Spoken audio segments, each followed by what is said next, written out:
How to add new contacts on WhatsApp Wave. Hi everyone, welcome back to another video. In this video, we're gonna learn how we can add new contacts on WhatsApp Wave. So without any further delay, let's begin with the video. But before beginning, I want you to make sure to hit that like, share, and subscribe icon. So in order to add new contacts on WhatsApp Wave, you need to open up your browser and log in into your WhatsApp account using the WhatsApp wave.com, wave.whatsapp.com. After that, you need to open up a new tab where you need to type in Chrome Web Store. Just type in Chrome Web Store.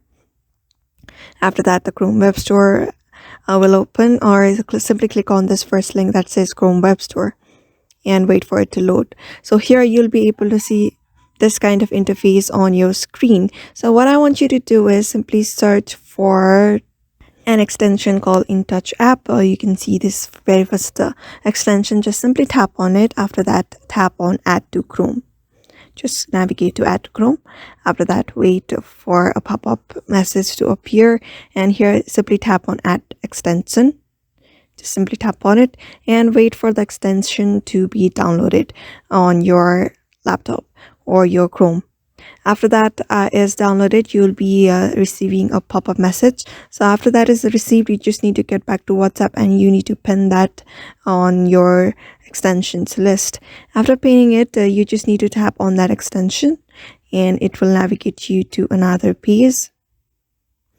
So here, before that, you need to download the application onto your mobile device as well. After that, log in into the same account of your WhatsApp using that app.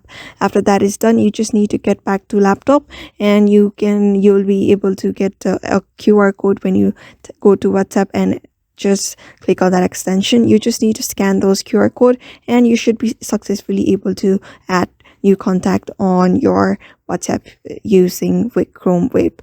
So I hope this video was helpful to you, and thank you for watching this video.